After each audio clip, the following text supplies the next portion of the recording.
கிறிஸ்துவர்களே, மதுரை பரவையில் இருக்கிற தூய இம்மானுவேல் ஆலயத்தின் சார்பாக நடைபெறுகின்ற இந்த திருத்துவ திருநாளுக்கு பின்வரும் 5ஆம் ஞாயிற்றுக்கிழமை காலை ஆன்லைன் ஆராதனைக்கு உங்கள் யாவரையும் நாங்கள் அன்போடு கூட வாழ்த்தி வரவேற்கிறோம்.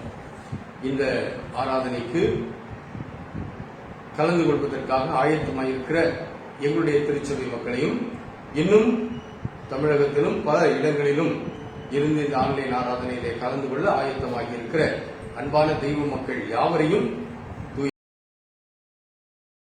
இம்மானுவேல் ஆலயத்தின் சார்பாக நாங்கள் வாழ்த்தி வரவேற்பதிலே அதிக மகிழ்ச்சி அடைகிறோம். இந்த ஆராதனைக்கு ஆரம்பமாக நாம் இருக்கிற இடங்களிலே தலைகளை தாழ்த்தி ஆண்டவரை நோக்கி ஜெபம் செய்வோம். கிருபை நிறைந்த நல்ல ஆண்டவரே, நீர் எங்களுக்கு ஈவாக தந்த இந்த ஆண்டின் 2வது அரை ஆண்டுக்காக நாங்கள் நன்றி செலுத்துகிறோம். முதலாவது அரை ஆண்டை நாங்கள் ஆசீர்வாதமாய் முடிக்க கிருபை செய்தீர். பல இன்னல்கள், பல வாழ்வின் கடினமான சூழல்கள், இவை எல்லாவற்றையும் தாண்டி நாங்கள் இந்த ஆண்டின் முதல் அரையாண்டை நிறைவு செய்ய ஆண்டவர் எங்களுக்கு கிருபை செய்தீர். எங்களோடு இருந்திருக்கிறீர், அதற்காக நன்றி செலுத்துகிறோம். இந்த 2வது அரையாண்டின் முதல் ஞாயிற்றுக்கிழமையிலே ஆண்டவரே, எங்களை அப்படியே உம்முடைய கரங்களிலே தாழ்த்தி தருகிறோம். எங்களை ஆசீர்வதித்து இந்த 2ஆம் அரையாண்டை எங்களுக்கு நன்மையுள்ள நாட்களாக்கி கொடுக்க வேண்டும் என்று உம்முடைய சமூகத்திலே ஜெபிக்கிறோம். இந்த ஆராதனையிலே ஆண்டவரே, நாங்கள் உண்மையாய் தரிசிக்கின்ற கிருபையை எங்களுக்கு தாரும். எங்களோடு கூட இருக்கிற எங்கள் ஆண்டவர் எங்களை நிறைவாய் வழிநடத்தி இந்த ஆராதனையின் ஆசீர்வாதத்தை பெற்றுக்கொள்ள எங்களுக்கு கிருபை தர வேண்டும் என்று இயேசு கிறிஸ்துவின் மூலம் தாழ்மையோடு ஜெபிக்கிறோம். நல்ல பிதாவே, ஆமென். நாம் யாவரும் எழுந்து நின்று கிறிஸ்து சபை பாமாலைகளிலே 258ஆம் பாமாலை பாடுவோம். பாமாலை எண் 258. இயேசுவே உம்மை தியானித்தார். இயேசுவே உம்மை தியானித்தால் உள்ளம் கனியுமே, கண்ணார உம்மை காணுங்கால் பரமானந்தமே, மானிட மீட்பர் இயேசுவின் சீர்நாமம் போலவே இங்கீதலாகம் ஆய்ந்தேன் உண்டோ இப்பாரிலே, நீர் நோருங்குண்ட நெஞ்சுக்கு நம்பிக்கையாகுவி, நீர் சாந்தமுள்ள மாந்தர்க்கு சந்தோஷம் ஈகுவி, கேட்போர்க்கும் தேடுவோர்க்கும் நீர் இவரின் நன்மையும், கண்டடைந்தோரின் பாக்கியசி யார் சொல்ல முடியும், இயேசுவின் அன்பை உணர்ந்து தெய்வத்தர் அறிவார், அவ்வன்பின் ஆழம் அளந்து மற்றோர் அறிந்திடார், இயேசுவே எங்கள் முக்தியும் பேரின்பமும் நீரே, இப்போதும் நித்திய காலமும் நீரெங்கள் மாட்சியே. ஆமென். வேத பாடம் வாசி கேட்போம். இந்த நாளுக்காக தெரிந்தெடுக்கப்பட்டிருக்கிற சிறப்பான வேத பகுதி ஆபகுக் தீர்க்கதரிசியின் புஸ்தகம் 3ஆம் அதிகாரம் முதல் 5 வசனங்கள். ஆபகுக் 3ஆம் அதிகாரம் முதல் 5 வசனங்கள். ஆபகுக் தீர்க்கதரிசி சீகாயோனில் பாடின விண்ணப்பம். கர்த்தாவே, நீர் வெளிப்படுத்தினதை நான் கேட்டேன், எனக்கு பயம் உண்டாயிற்று. கர்த்தாவே, வருஷங்களின் நடுவிலே உம்முடைய கிரியையை உயிர்ப்பியும், வருஷங்களின் நடுவிலே அதை விளங்க பண்ணும். கோபித்தாலும் இரக்கத்தை நினைத்தருளும். தேவன் தேமானிலிருந்தும் பரிசுத்தர் பாரான் பர்வதத்திலிருந்தும் வந்தார். சேலா. அவருடைய மகிமை வானங்களை மூடிக்கொண்டது. அவர் துதியினால் பூமி நிறைந்தது. அவருடைய பிரகாசம் சூரியனை போல் இருந்தது. அவருடைய காந்தியிலிருந்து கிரணங்கள் வீசின. அங்கே அவருடைய பராக்கிரமம் மறைந்திருந்தது. அவருக்கு முன்பாக கொள்ளை நோய் சென்றது. அவர் அடிகளில் இருந்து எரிபந்தமான காய்ச்சல் புறப்பட்டது. கிறிஸ்துவுக்குள் அன்பானவர்களே, ஆண்டவராகிய இயேசு கிறிஸ்துவின் இனிய நாமத்திலே உங்கள் யாவரையும் மீண்டுமாக வாழ்த்துகிறேன். மதுரை பரவியில் இருக்கிற தூய இம்மானுவேல் ஆலயத்தின் சார்பாக நடைபெறுகின்ற இந்த ஞாயிற்றுக்கிழமை ஆன்லைன் காலை ஆராதனைக்கு வந்திருக்கிற, ஆராதனையிலே கலந்து கொண்டிருக்கிற தெய்வ மக்கள் ஆகிய உங்கள் யாவரையும் ஆண்டவர் தம்முடைய சித்தத்தின்படி நிறைவான மகிழ்ச்சியான பாதைகளிலே வழிநடத்துவாராக என்று வாழ்த்துகிறேன். இது ஒரு சிறப்பான மாதம்.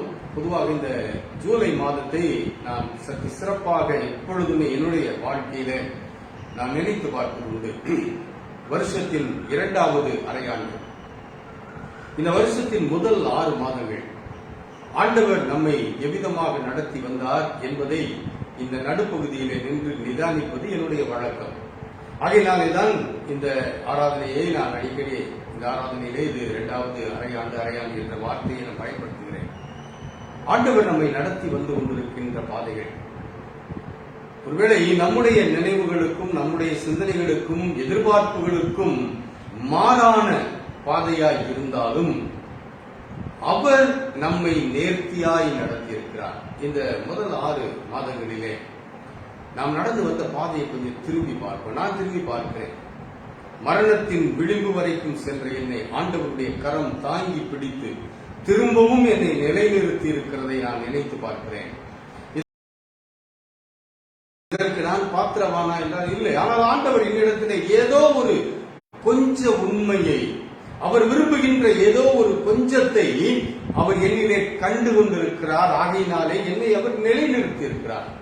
எத்தனை மரணங்கள், துர்மரணங்கள், எவ்வளவு இளவயதுக்காரர்களின் மரணங்கள், இதையெல்லாம் நினைத்து பார்க்கும்போது என் அன்பான தெய்வ மக்களே, இந்த ஆராதனையிலே நாம் கலந்து கொள்வதற்கும் அல்லது இதற்கு பிறகு நீங்கள் இந்த ஆராதனையை பார்ப்பதற்கும் ஆண்டவர் நமக்கு ஒரு வாய்ப்பு கொடுத்திருக்கிறார் என்றால் உண்மையாகவே நாம் அவருக்கு நன்றி உள்ளவர்களாய் இருக்க வேண்டும். ஏதோ இந்த கொரோனா எனக்கு லேசா வந்துட்டு போயிருச்சு, அல்லது 15 நாட்கள் நான் பாடுபட்டேன், நான் தப்பி வந்து விட்டேன் என்ற நிலையில பார்க்காதீங்க. இது வந்துச்சு, சின்னதா வந்தது, பெரியதாய் வந்தது, பல பிரச்சனைகளை எனக்குள்ள கொடுத்தது, என்னை காப்பாற்றினது என்று நீங்கள் யோசிக்கும் போது ஆண்டவருக்கு நீங்கள் நன்றி உள்ளவர்களாய் இருக்க வேண்டும். கடந்த 6 மாதங்கள் ஒருவேளை பல முறுமுறுப்புகள் நம்முடைய வாழ்க்கையில் இருக்கக்கூடும். என்ன பெரிதாய் இந்த 6 மாதங்களிலே நான் சாதித்து விட்டேன், எனக்கு கிடைச்சிருச்சு, என்னுடைய வருமானங்கள் குறைந்து விட்டன, அல்லது என்னுடைய குடும்ப வாழ்வின் நிலைகளிலே நான் எதிர்பார்த்த பல காரியங்கள் எனக்கு கிடைக்கல என்றெல்லாம் நீங்கள் மனதிலே ஆதங்கப்பட்டுக் கொண்டிருப்பது உண்மை. ஆனால் அதே வேளையிலே ஆண்டவர் எவ்வளவு அற்புதமாய் தாங்கி வருகிறார் என்பதும் உண்மை அல்லவா? அந்த அற்புத தாங்குதலை நீங்கள் மனதிலே பதித்தவர்களாக இந்த 2வது அரையாண்டிலே ஆண்டவரே நீர் என்னை தொடர்ந்து நடத்தும். என் அன்பான தெய்வ மக்களே, தூய இம்மானுவேல் ஆலய அங்கத்தினர்களே, நம்முடைய இந்த ஆண்டு ஆண்டவர் நமக்கு கொடுத்த வார்த்தை உங்களுக்கு நினைவிருக்கும் என்று நம்புகிறேன். ஆண்டவரே, நான் தரித்திரமடைந்து அதனால் நான் திருடாதபடிக்கு, திருடுகிறதுனாலே உடைய நாமத்தை நான் வீணிலே வழங்காதபடிக்கு, நான் ஐஸ்வர்யம் அடைவதனாலே உண்மை நான் மறந்து போகாதபடிக்கு எனக்கு அன்னன்னைக்கு படி அளந்து என்னை போஷித்தருளும் என்ற ஒரு வார்த்தை ஆண்டவர் இந்த ஆண்டு கொடுத்தாரே, மறந்துட்டீங்கல்ல? அன்றன்றைய படியை எனக்கு அளந்து போஷித்தருளும் என்பது நம்முடைய அன்றாட ஜெபமாய் இருக்க வேண்டும் என்று ஜனவரி மாதம் 1ஆம் தேதி ஆண்டவர் நமக்கு சொல்லிக் கொடுத்தாரே. அப்ப அந்த ஜெபத்தை அவர்களுடைய சமூகத்திலே வைக்கின்றதினாலே நமக்கு அந்தந்த நாளுக்குரிய படியை அளந்து ஆண்டவர் இதுவரைக்கும் அற்புதமாய் வழிநடத்தி இருக்கிறாரே, யோசித்தீர்களா?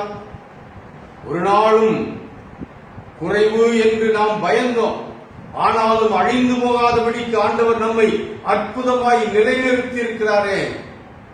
அந்த அன்புக்கு நம்மை அர்ப்பணித்தவர்களாக ஆண்டவரே இந்த 2வது அரையாண்டிலும் என்னை அற்புதமாய் கொண்டுட்டு போங்க சாமின்னு சொல்லி அவர் கையில கொடுங்க. ஆண்டவர் நமக்கு கிருபையாக இரக்கம் பாராட்டி ஆலயம் திறப்பதற்குரிய ஒரு வாய்ப்பை கொடுத்திருக்கிறார். இதுதான் இந்த இரண்டாவது அலைக்குரிய கடைசி ஆன்லைன் ஆராதனை. வருகிற வெள்ளிக்கிழமை வழக்கம் போல நம்முடைய பெத்தானியா ஆராதனையிலிருந்து நாம் ஆலயத்திலே நேரடியாக ஆண்டவரை வழிபட போகிறோம். எவ்வளவு அற்புதம்! எவ்வளவு பேர் கேட்டீங்க, எவ்வளவு பேர் ஜெபித்தீங்க, ஆண்டவரே சீக்கிரம் ஆலயங்கள் திறக்கப்படட்டும். ஆண்டவர் நம்முடைய ஜெபத்தை கேட்டிருக்கிறார். ஆக இந்த மாதத்துல 9ஆம் தேதி வெள்ளிக்கிழமை நேரடியாக ஆலயத்துக்கு போறோம். 11ஆம் தேதி ஞாயிற்றுக்கிழமை ஆலய ஆராதனை ஆன்லைன்ல இல்ல, நேரடியாக நம்முடைய ஆலயத்துல. இன்னும் நம்ம நிறைய ஆண்டவரோடு கூட நெருங்கி வாழ்வதற்குரிய பாடங்களை படிப்போம். கடைசி காலம் எந்த நேரத்தில் எது நடக்கும் தெரியல. நேற்றைய தினத்திலே ஒரு மரணம், எனக்கு ரொம்ப தெரிந்த ஒரு குடும்பம், 34 வயது அந்த தம்பிக்கு மரித்து போனான். விளங்க முடியவில்லை. வாழ்க்கையின் எங்க நிக்கிறோங்கிறத சொல்ல முடியல. முந்தியெல்லாம் மரணம் என்றால் வயதானவர்கள் என்று நினைத்தோம், இப்ப சொல்லவே முடியல. என்னென்னமோ பயமுறுத்தல்கள், டெல்டா பிளஸ், கருப்பு பூஞ்சை, எல்லா பயமுறுத்தலுக்கு நடுவிலும் ஆண்டவர் நம்மை அற்புதமாய் நடத்திட்டு இருக்கிறாரு, இன்னும் நடத்துறாரு. எதுக்கு தெரியுமா? அவரை நாம் நெருங்கி பற்றி கொள்ள வேண்டும். இன்னும் அவரை பிடிச்சுக்கிடணும், இன்னும் அவரை விடக்கூடாது. ஆண்டவரே நீர் தான் கதி, என் வாழ்க்கையில எல்லாமே நீர் தான் சாமி. அந்த நிலையில வாழணும். ஆலய ஆராதனைகளையும் நாம் அதற்கு பயன்படுத்திக் கொள்வோம். இன்னைக்கு வழக்கமான நம்முடைய வழக்கம் என்ன? முதல் ஞாயிற்றுக்கிழமை இந்த மாதத்திற்கான கர்த்தருடைய வார்த்தையை, ஆண்டவர் நமக்கு கொடுத்த வார்த்தையை நாம் தியானிக்கின்றது வழக்கம். இந்த மாதத்திற்கான கர்த்தருடைய வார்த்தை 1ஆம் தேதி வாய்ஸ் கால்ல வந்ததை கவனிச்சிருப்பீங்க. மறந்துருக்கும், எழுதிருப்பீங்க பலர். ஒரு சிலருக்கு தான் ஞாபகம் இருக்கும், பலர் மறந்துருப்பீங்க. அந்த வசனத்தை சொல்கிறேன். ஆமோகு தீர்க்கதரிசியின் புஸ்தகம் 3ஆம் அதிகாரத்தின் 2ஆம் வசனத்தின் நடுப்பகுதி. கர்த்தாவே, வருஷங்களின் நடுவிலே உம்முடைய கிரியையை உயிர்ப்பியும், வருஷங்களின் நடுவிலே அதை விளங்க பண்ணும். கோபித்தாலும் இரக்கத்தை நினைத்தருளும். எனக்கு ரொம்ப பிடித்தமான ஒரு வசனம். எல்லா வருஷமும் இந்த வருஷத்தின் நடுப்பகுதியில இந்த வசனத்தை நான் எடுத்து இதை சொல்லி இந்த வசனத்தின் பொருளை நான் உணர்ந்து ஆண்டவருக்கு நன்றி செலுத்துவதும், ஆண்டவருடைய சமூகத்திலே அடுத்த அரையாண்டுக்கான வழிநடத்துதலுக்காக இந்த வசனத்தை நான் முன்வைப்பதும் என்னுடைய நீண்டகால பழக்கம்.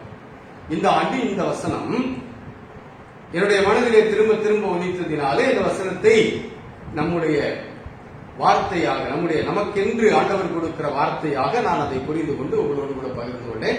இன்றைக்கு அந்த வசனத்திலிருந்து நாம் சில காரியங்களை படிக்க போகிறோம். ஆபகூக் என்கின்ற இந்த தீர்க்கன் ஒரு யூத தீர்க்கன். இவன், இந்த ஆபகூக், வேத வியாக்கியானிகள் சொல்லுகிறார்கள், இவர் ஒரு ஆசாரியனாய் இருந்திருக்க வேண்டும். ஏனென்றால் இந்த பாடல், இந்த 3ஆவது அதிகாரம் ஒரு பாடலாய் பாடுகிறார். அந்த 1ஆவது வசனமே இருக்கிறது. ஆபகூக் தீர்க்கதரிசி சீகாயோனில் பாடின விண்ணப்பம், ஜெபமாகவும் பாடலாகவும் ஒரு ஜெப பாடலாய் இதை அவர் பாடுகிறார். இது ஆசாரிய, அதாவது லேவிய பாடலாக வருகிறது என்று அந்த வியாக்கியானி குறிப்பிடுகிறார். ஆகையினால இவர் ஒரு ஆசாரியனாய் இருந்து அதற்கு பிறகு தீர்க்கதரிசியாய் பரிணமித்திருக்கிறார் என்று கூட சொல்லுகிறார்கள். கிறிஸ்துவுக்கு முன் 600வது ஆண்டிலே இவர் இந்த தீர்க்க தரிசனத்தை உரைத்திருக்கிறார். அந்த நாட்கள் ஒரு கடினமான ஒரு நாள். நான் அதிகமாய் விரும்பி படிக்கின்ற ஒரு வேத பண்டிதர் டாக்டர் வாரன் பிஎஸ்பி மிக நேர்த்தியாக, மிக அதிகமாய் வேதத்தை உள்ளபடியே பகுத்து ஆராய்ந்து அநேக வேத நூல்களை எழுதியிருக்கிற ஒரு வேத பண்டிதர்.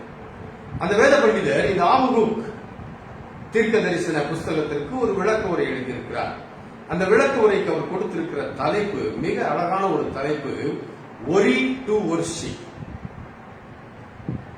புலம்பல் ஏன் என்ற கேள்வி, கடினமான சூழ்நிலைகளை ஆண்டவருக்கு முன்னாலே வைத்து, ஆண்டவரே ஏன் நீர் பார்க்காமல் இருக்கிறீர் என்ற அந்த கதறல், இப்படிப்பட்ட நிலையில் ஆரம்பிக்கின்ற இந்த புஸ்தகம் ஆண்டவரை ஆராதிக்கின்ற நிலையிலே முடிவடைகின்றது. 3 அதிகாரங்கள். ஆனா நிறைய நம்ம படிக்க மாட்டோம். படிக்காமல் விட்டுவிடுகின்ற புஸ்தகங்களிலே இந்த தீர்க்க தரிசன புஸ்தகம் ஒன்று.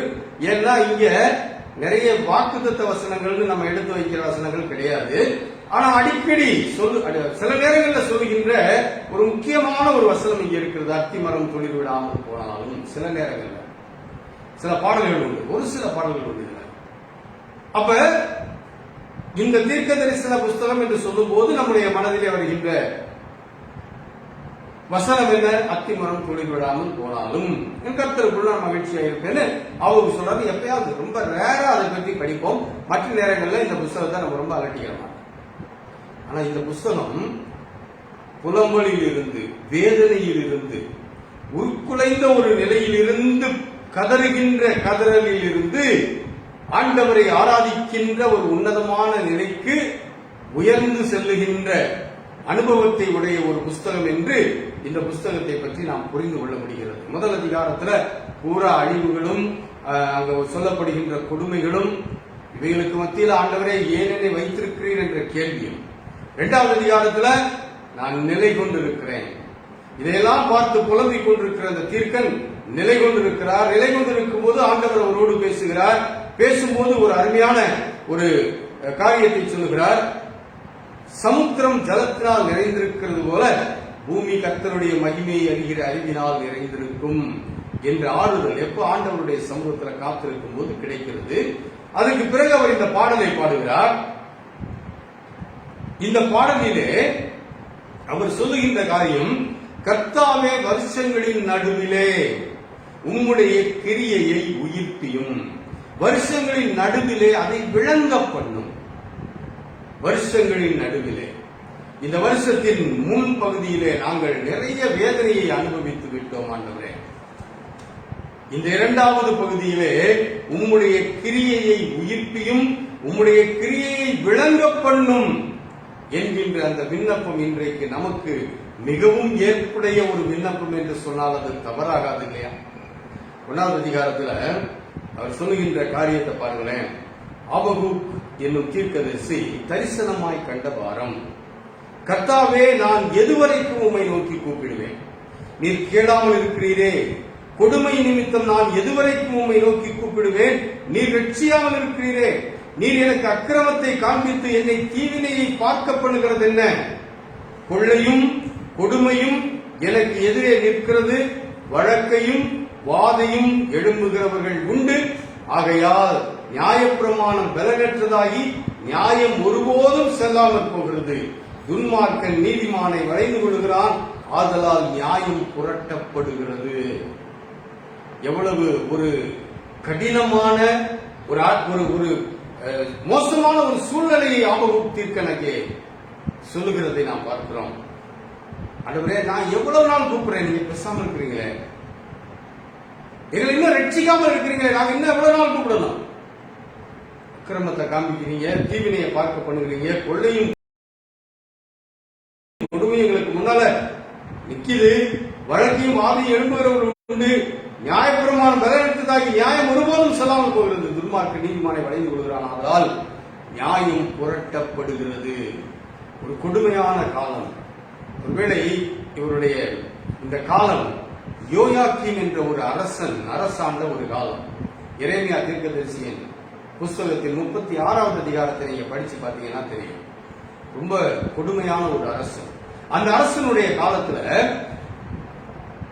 அவன் எரேமியா வாயினால் சொல்லி பாருக்கு எழுதி வாசித்த அந்த தோல் சுருளை வாங்கி கிழித்து தீயில போட்டு எரிக்கிறான். அவ்வளவு தூரம் கொடுமையான ஒரு மனிதன். ஒரு கூட்ட மக்கள் அதை கண்டு மனம் திரும்புகிறார்கள். ஆனால் இவனோ அது தவறுகளை சுட்டிக்காட்டுகிறது என்று சொல்லி அந்த தோல் சுருளை, தேவனுடைய வார்த்தைகளை கிழித்து எரித்து போடுகிறார். அப்படிப்பட்ட ஒரு கடினமான யோயாக்கீம் அரசாண்ட காலத்திலேதான் இந்த ஆபகூக்கும் வாழ்ந்திருக்கிறார். கடினமான சூழ்நிலைகள், வேதனை நிறைந்த சூழ்நிலைகள், விலகிக் கொள்ள முடியாத சூழ்நிலைகள். இன்னைக்கு நம்முடைய வாழ்க்கையில பல நேரங்களிலே கேட்கிறோம் இல்லையா, ஆண்டவரே ஏன் இப்படிப்பட்ட ஒரு நிலை? இதுல ஆண்டவர் சொல்றாரு 5வது வசனத்தை பார்த்து, பிரமியுங்கள், நீங்கள் விவரிக்கப்பட்டாலும் நீங்கள் விசுவாசியாத ஒரு கிரியை உங்கள் நாட்களில் நடப்பிப்பேன். கல்தேயர் என்னும் கொடிதும் வேகமுமான ஜாதியாரை எழுப்புவேன்.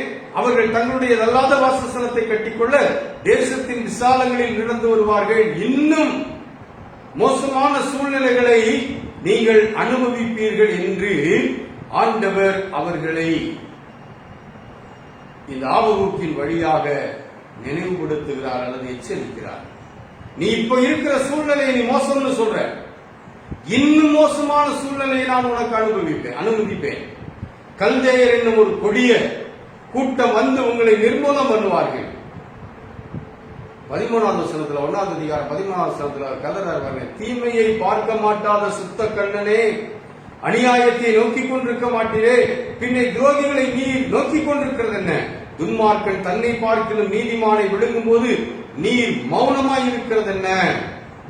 இப்படியெல்லாம் புலம்புனவரு 2வது அதிகாரத்தில் வராரு. காவலரை தரித்து அரணிலே நிலை கொண்டிருந்து அவர் எனக்கு என்ன சொல்லுவார் என்றும் அவர் என்னை கண்டிக்கும் போது நான் என்ன உத்தரவு சொல்லுவேன் என்றும் கவனித்து பார்ப்பேன். அவருடைய அடுத்த நிலை, முதல் நிலையில் அவர் பூரா புலம்பிட்டு இருக்கிறாரு. புலம்பும் போது ஆண்டவர் இன்னும் நீங்கள் கடினமான சூழ்நிலையை சந்திப்பீர்கள் என்று சொல்கிறார். அப்ப திரும்ப கதறாரு, தீமையை பார்க்க மாட்டாத சுத்த கண்ணனே என்று கதறுகிறார்.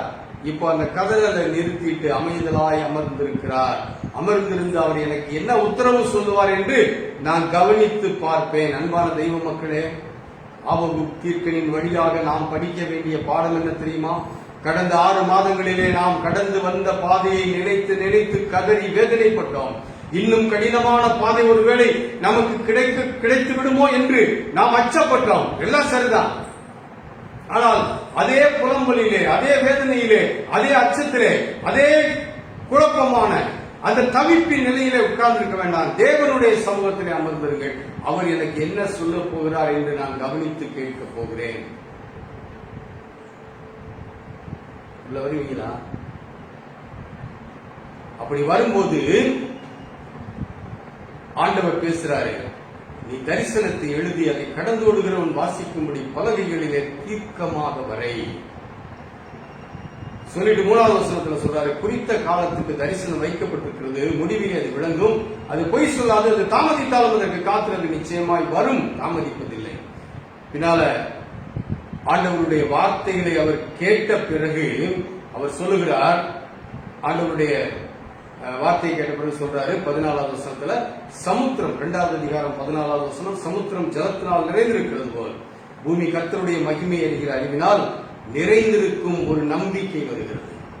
1வது வசனத்துல 1வது அதிகாரத்துல அவருடைய புலம்பல், அவருடைய வேதனை, அவருடைய இக்கட்டான சூழ்நிலையில் ஆண்டவரை ஏன் இப்படி ஒரு நிலையில வச்சிருக்கிறேன்ற ஒரு கதறல் தான் இருந்துச்சு. அந்த கதறல் இப்ப எப்படி மாறுது பாருங்களேன். பூமி கர்த்தரை அறிகிற அறிவினால் நிறைந்திருக்கும் என்ற ஒரு நம்பிக்கையாய் மாறுகிறது. எப்ப மாறிச்சு? ஆண்டவருடைய சமூகத்திலே அமர்ந்திருக்கும் போது. அன்பான தெய்வ மக்களே, இந்த 2வது அரை ஆண்டிலே ஆண்டவர் நம்ம கிட்ட விரும்புகிற ஒரு காரியம் என்ன தெரியுமா? குழந்தைகிட்டே இருக்காங்க. முதல் 6 மாசத்துல நம்முடைய புலம்பல்கள் எல்லாம் ஓடிச்சு இருக்கட்டும், தாண்டிட்டோம் இல்லையா? இப்போ ஆண்டவருடைய சமூகத்தில் அமருங்க. இது செய்ய வேண்டிய ஒரு செயல். இந்த மாதம் செய்ய வேண்டிய முக்கியமான காரியம் என்ன தெரியுமா? ஆண்டவருடைய பாதத்திலே அமர்ந்தவர்களாக. ஆண்டவர் நமக்கு ஆலயத்தை திறக்க போறாரு. ஒரே ஆட்கள் அல்லேலூயா. 2 வாரம் கோயில் நிரம்பும். நான் பார்த்தேன் இந்த போன தடவை 2 வாரம் எல்லாரும் எல்லா வேலையும் விட்டுட்டு கோயிலுக்கு வந்துருவாங்க. 3வது வாரத்துல இருந்து திரும்ப பழைய நிலை தான் போகும். அவ்வளவுதான். நம்ம வேகமும் நம்ம ஆண்டவருக்காக வாழணுங்கிற வேகமும் அப்படித்தான் ஓடிக்கிட்டு இருக்குது. இல்ல, அது வேண்டாம். அந்த காலத்துல இருந்து மாறுங்க. இன்னும் அந்த காலம் வேண்டாம். அது ஒரு கொடுமையான காலம். அது திடீரென்று முடிந்துவிடும். அப்ப ஆபத்து. ஆக அந்த காலத்தை விட்டுருங்க. இப்ப நம்ம செய்ய வேண்டியது ஆண்டவருடைய பாதத்திலே அமர வேண்டும். அமர்ந்தால் தான் நம்பிக்கை வரும். இன்னைக்கு எல்லாம் உட்கார்ந்து இருக்கிறோம். எவ்வளவு நாள் உட்கார்ந்து இருக்க போறீங்க? தினந்தோறும் வேதனையை கூட்டிகிட்டே இருக்க போறீங்களா? ஆண்டவருடைய பாதத்துக்கு வாங்க. ஆண்டவருடைய பாதத்திற்கு வரும்போது அந்த புலம்பல் நம்பிக்கையாய் மாறுகிறது. என்ன நம்பிக்கை? பூமி, அதுக்கு முன்னால் அந்த பூமியை பத்தி அவர் என்ன பேசினாரு? தீமை நிறைந்திருக்கிறது, கொடுமை நிறைந்திருக்கிறது, அக்கிரமம் நிறைந்திருக்கிறது, இப்படித்தானே பேசிட்டே வந்தாரு. முதல் அதிகாரத்தை நீங்க தயவு செய்து படிச்சு பாருங்களேன். ஆக அப்படிப்பட்ட ஒரு நிலையிலிருந்து ஆண்டவர் வேறொரு நிலையை கட்டளையிட போகிறார் என்ற ஒரு நம்பிக்கை எப்ப வந்துச்சு? அவர் எப்போது தேவனுடைய சமூகத்திலே அமர்ந்திருந்தாரோ, எப்போது ஆண்டவர் பேசுவதை அவர் கேட்டாரோ, அப்போது அந்த நம்பிக்கை வந்தது.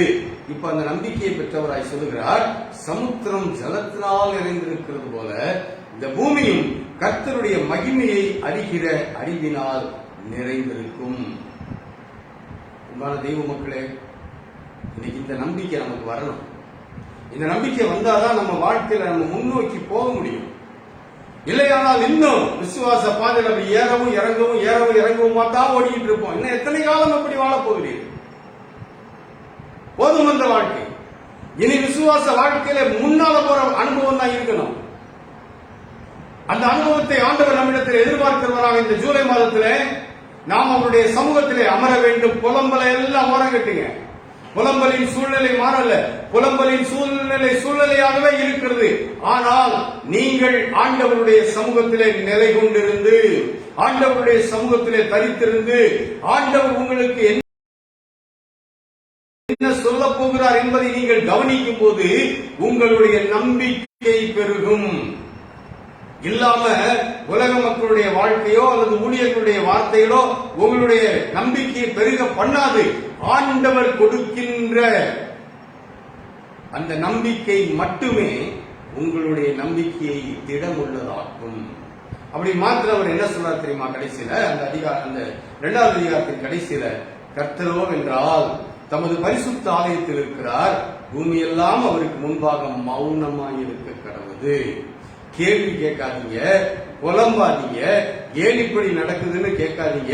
தீமையை பார்க்க மாட்டாத சுத்த கண்ணரே, ஏன் இப்படி தீமை நடப்பதை நீ பார்த்து கொண்டிருக்கிறீர் என்று கேள்வி கேட்காதீங்க. ஏன் இவ்வளவு வேதனை இருக்கிறது என்ற அந்த வினாக்கள் உங்களுக்கு வேண்டியதில்லை. மாறாக அவருக்கு முன்னால மௌனமாயிருங்கள். எப்ப அந்த மௌனம் வரும்? எப்ப அவருக்கு முன்னால மௌனமா இருக்க முடியும்? நம்பிக்கை எனக்குள்ள வந்தா தானங்க. எனக்குள்ள நம்பிக்கை இருந்தா தானே மௌனம் வரும். எனக்குள்ள நம்பிக்கை இல்லையானால் முதல் அதிகாரத்தில் அவர் புலம்புன அத்தனை புலம்பல்களையும் நான் புலம்பிக்கிட்டே தான் இருப்பேன். முதல் அதிகாரத்தில் புலம்புனார், உடனே நம்ம ஆபுக்கு மாதிரி தானே நானும் புலம்புறேன்னு மாறுதட்டி சொல்லுவதற்கு இடம் இல்லை. அங்க சொன்னவர் 2வது அதிகாரத்தில் எப்படி வந்துட்டாரு? ஆண்டவரில் தரித்திருந்து நம்பிக்கை பெற்றவர். இப்ப என்ன சொல்றாரு? ஆண்டவருக்கு முன்னால நீங்க மௌனமா இருங்க, புலம்பாதீங்க.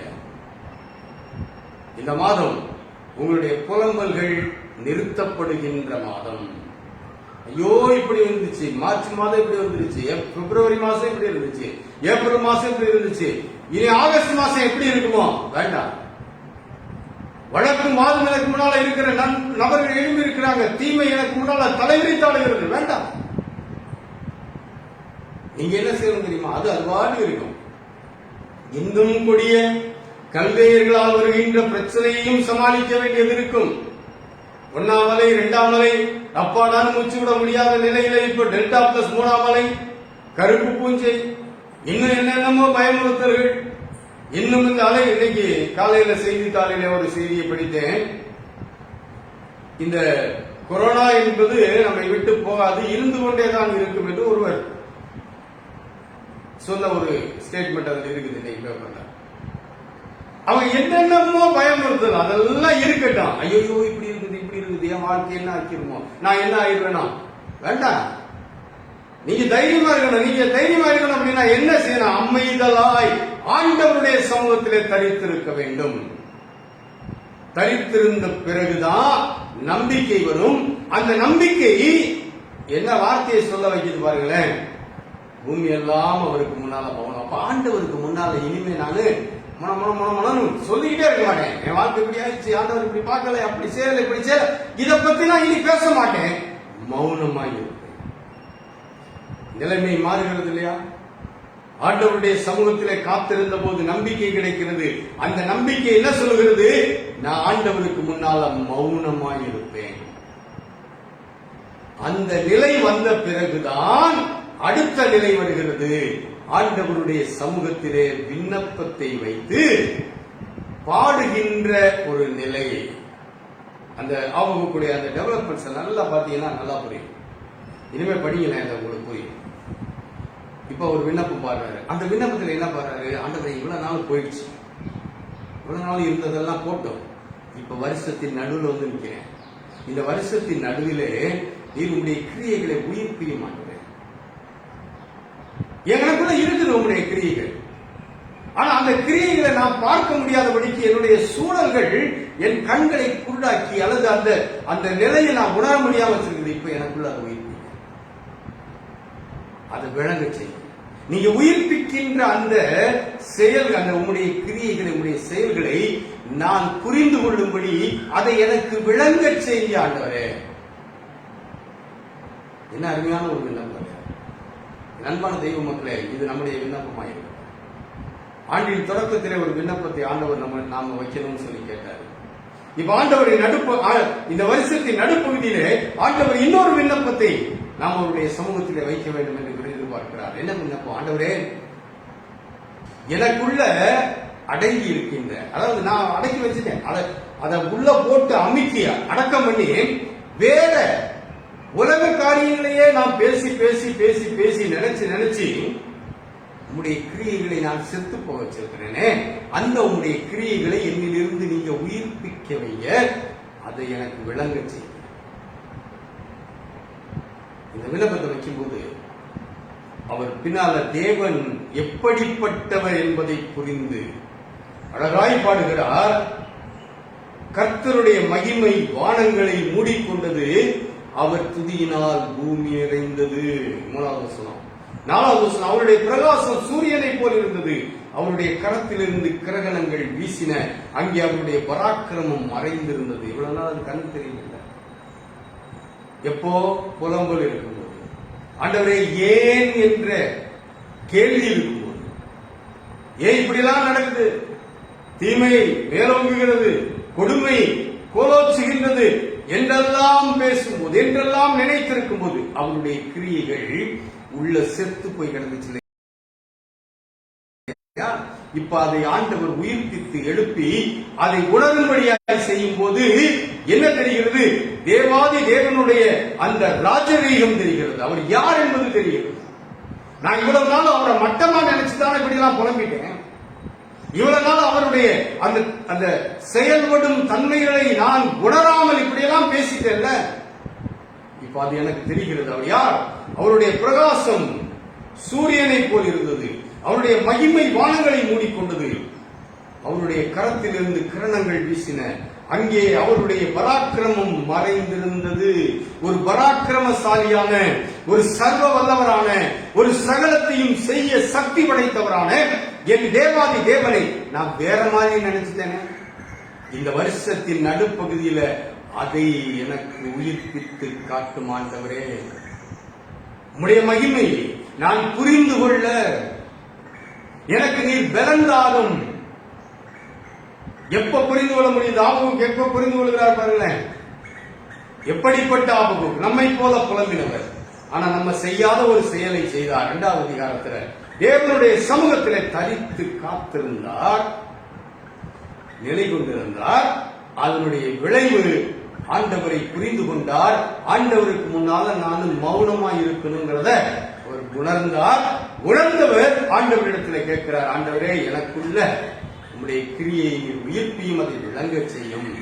சொன்ன மாத்திரத்துல தேவாதி தேவன் எப்படிப்பட்டவர் என்பதை அவர் புரிந்து கொண்டாரே. அன்பான நண்பர்களே, இன்னைக்கு ஆண்டவர் அப்படிப்பட்டவர் இப்படிப்பட்டவர் நம்ம வாய் சொல்லுது, ஆனால் நம்முடைய மனது இன்னும் அவரை விளங்கிக் கொள்ளவில்லை. இன்னும் அவர் சக்தி பராக்கிரமசாலியானவர். அவர் தம்முடைய பராக்கிரமம், அவருடைய வெளிப்பாடுகளிலே, இந்த தேவனுடைய செயல்பாடுகளிலே மறைந்திருக்கிறதே. அதை நான் புரிஞ்சுக்கிட முடியலையே. அப்ப அவருடைய பராக்கிரமம் என்னை விட்டுமா? 5வது வசனத்தில் சொல்றார்கள், அவருக்கு முன்பாக கொள்ளை நோய் சென்றது, அவர் அடிகளிலிருந்து எரிபந்தமான காய்ச்சல் புறப்பட்டது. அவர் நின்று பூமியை அளந்தார், அவர் பார்த்து புறஜாதிகளை கரையப்படினார், பூர்வ பர்வதங்கள் சிதறடிக்கப்பட்டது, என்றுமுள்ள மலைகள் தாழ்ந்தது, அவருடைய நடைகள் நித்திய நடைகளாயிருந்தது. அன்பானவர்களே, பின்னால் நீங்க படிச்சு பாத்தீங்கன்னா அந்த ஆண்டவருடைய அந்த பராக்கிரமத்துக்கு முன்னால 10வது வசனத்தில் சொல்றாரு, பர்வதங்கள் உம்மை கண்டு நடுங்கின, ஜலம் பிரவாகித்து கடந்து போயிற்று, ஆழி இறைந்தது, அதன் கைகளை உயர எடுத்தது, சந்திரனும் சூரியனும் தந்தன் மண்டலத்தில் நின்றன, உமது அம்புகளின் ஜோதியிலும் உமது ஈட்டியினுடைய மின்னல் பிரகாசத்திலும் நடந்தன. இதெல்லாம் என்ன அர்த்தம்?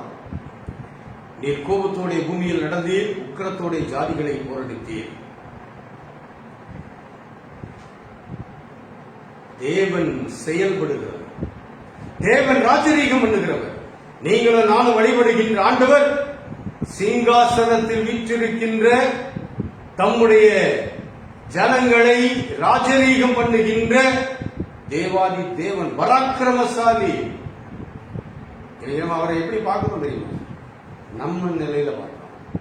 அவர் பார்க்க மாட்டாரு, அவர் எனக்கு மட்டும் செய்ய மாட்டாரு, அவர் என்னைய மட்டும் கண்டுக்கிட மாட்டாரு.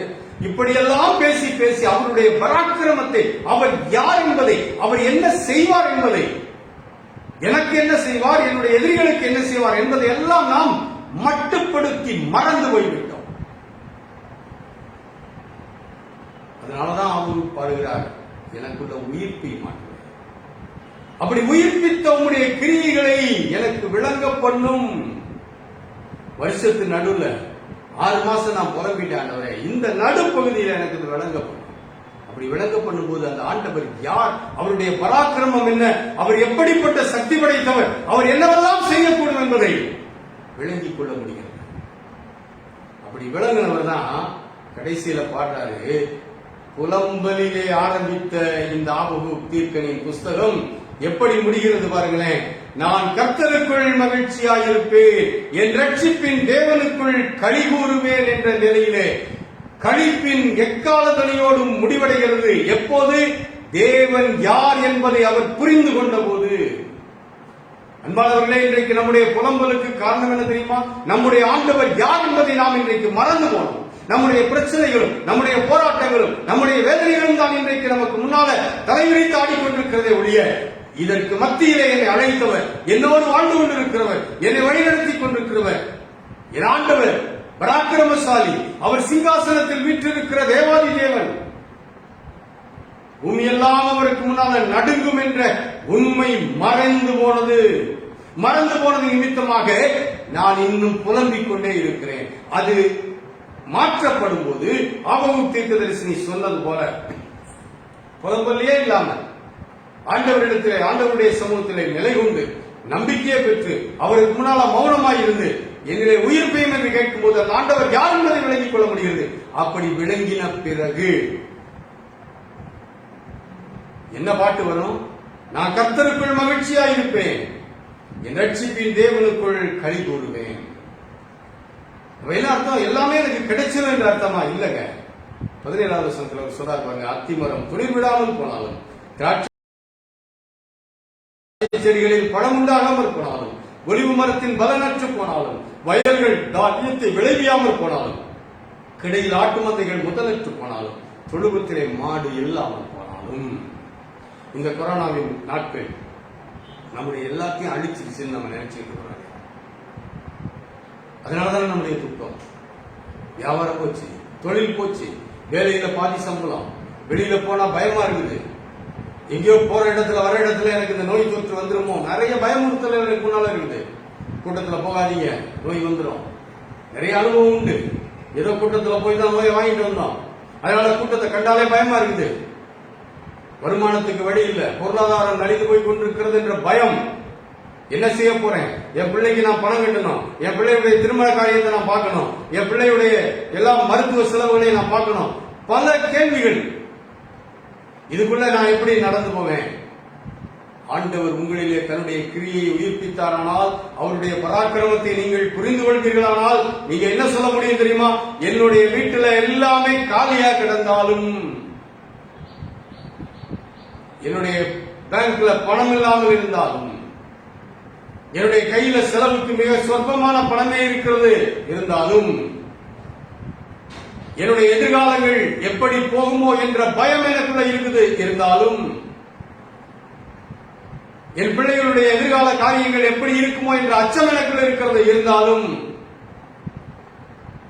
நாளைய தினம் நான் யார் யாரை சந்திப்பேன் எல்லாமே எனக்கு பயமா இருக்குது இருந்தாலும், எல்லாமே கேள்வியா இருந்தாலும், எல்லாமே கிடைக்க கூடாததா இருந்தாலும், ஐயோ நான் இப்படியெல்லாம் என் வாழ்க்கைக்கு திட்டம் பண்ணியிருந்தேன், ஆனா எல்லாமே இப்போது நலிந்தது போல இருக்கிறது இருந்தாலும், என்ன சொல்லுவோம் தெரியுமா?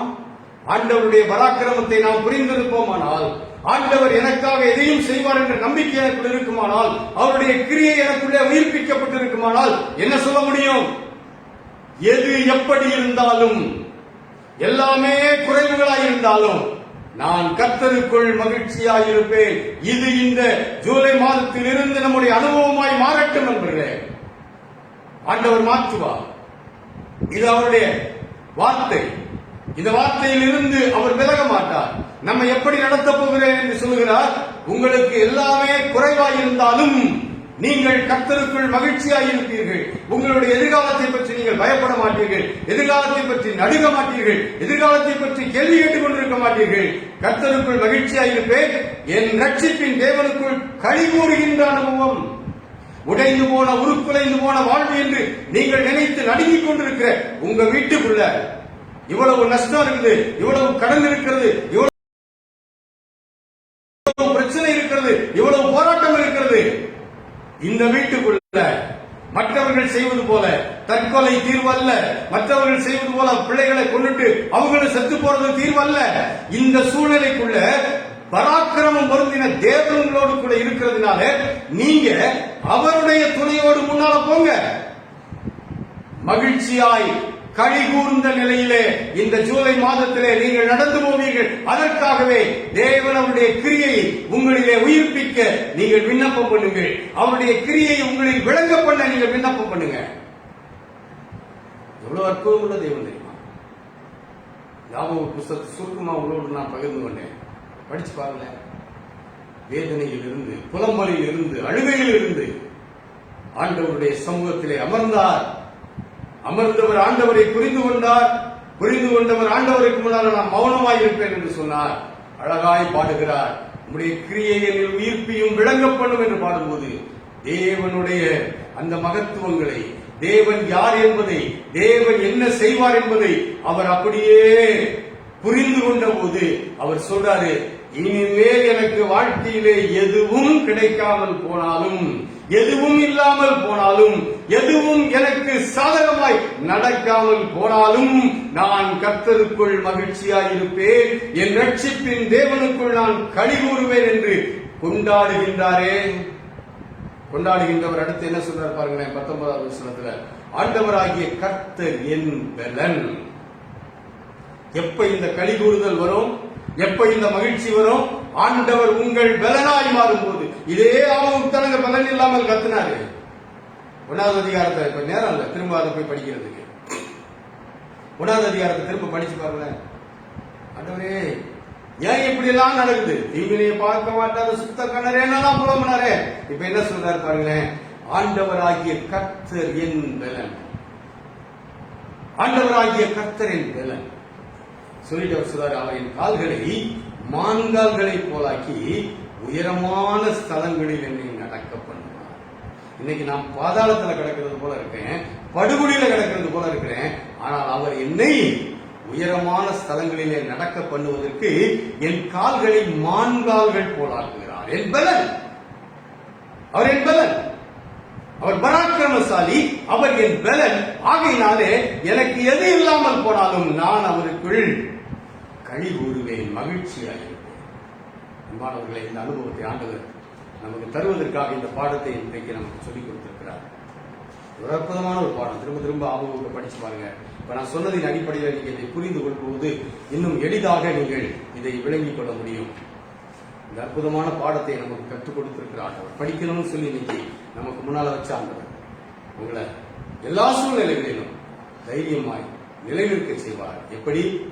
அவர் உங்கள் பலனாய் இருந்து பராக்கிரமசாலியான ஆளுகை செய்கிறவரான ஆண்டவர் என்பதை உங்களை புரிந்து கொள்ள செய்து உங்களோடு இருந்து எல்லா கவலைகளுக்கு மத்தியில் உங்களை இந்த மாதம் மட்டுமல்ல தொடர்ந்து வருகிற நாட்களிலும் நிலைநிறுத்தி ஆசீர்வதிப்பார். நாம் யாரும் எழுந்து நின்று 212வது கிறிஸ்தவ கீர்த்தனை பாடுவோம். கீர்த்தனை 212. உங்களுடைய காணிக்கைகளை எடுத்து வைத்துக் கொள்ளுங்கள். வருகிற ஞாயிற்றுக்கிழமை ஆலயத்திலே நீங்கள் இந்த லாக்டவுன் காணிக்கைகளையும் நீங்கள் தனியாக படைக்கும்படி உங்களை அன்போடு கேட்டுக்கொள்கிறேன். 212வது கிறிஸ்தவ கீர்த்தனை. வேத புத்தகமே, வேத புத்தகமே, வேத புத்தகமே, விலை பெற்ற செல்வம் நீயே வேத புத்தகமே, விலை பெற்ற செல்வம் நீயே. பேதைகளின் ஞானமே பெரிய திரவியமே, பேதைகளின் ஞானமே பெரிய திரவியமே. பாதைக்கு நல் தீபமே வாக்கிய விரும்பும் தேனே, பாதைக்கு நல் தீபமே வாக்கிய விரும்பும் தேனே.